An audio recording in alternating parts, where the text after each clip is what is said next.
U.S. Embassy position on the elections results, and till date, we've not seen a recognition statement from the U.S. Embassy of the president-elect. Does that position still stand?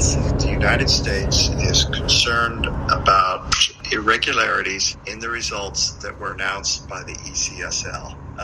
That includes a big difference between the ECSL announced results and the parallel vote tabulation, as well as inconsistencies that were analyzed by domestic and international observers. All of these things raise questions in our mind, not just in the United States, but really all over the world, about the integrity of the official results. And so we have asked for an investigation conducted by an independent outside source to look at the results of the elections here in Sierra Leone. In addition, we've also called on dialogue between the two parties, between all parties really, to see how we can, or how Sierra Leoneans can move forward from this towards the next election in 2028. As well, you've seen we have called on the APC not to boycott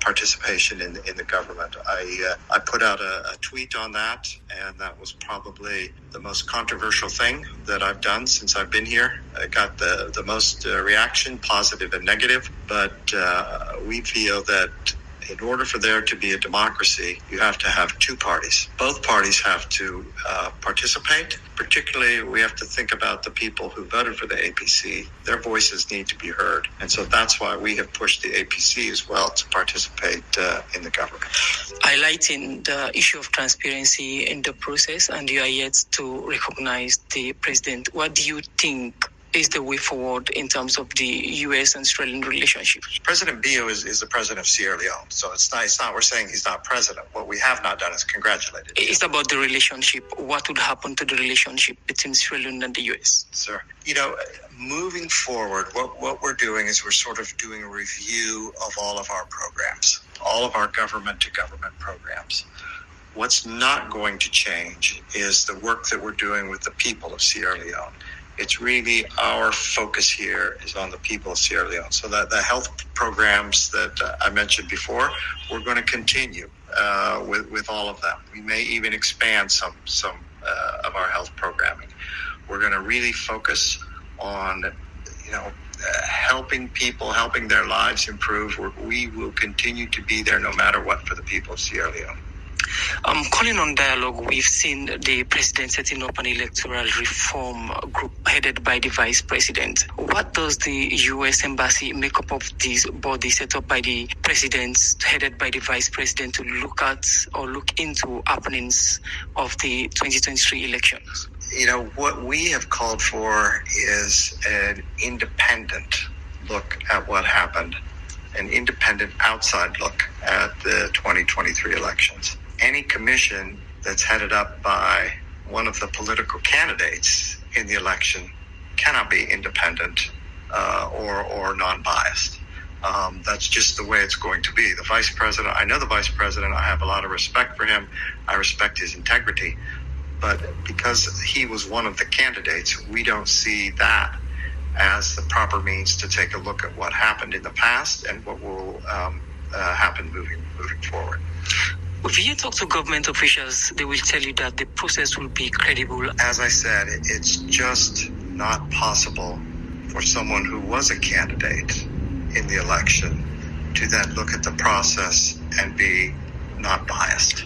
Are you doubting the credibility of the process? I said, we have raised questions about the integrity and the credibility of the results. So we're clear on that. In order to look at that, you need to have someone who is outside of the process, who is not part of the process. That's what we're saying. Will the incoming U.S. ambassador continue with the U.S. position on Sierra Leone's just concluded election? Yes, the U.S. position is the U.S. position. It's not based on an individual.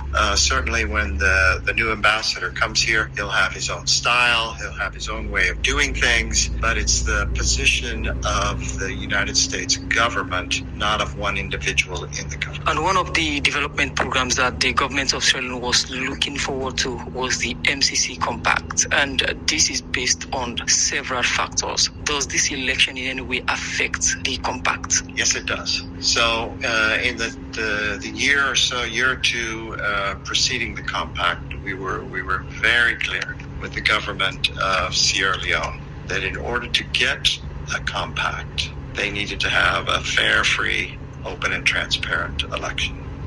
Sierra Leone had done everything else up to that point to get a compact. They passed all of the scorecards.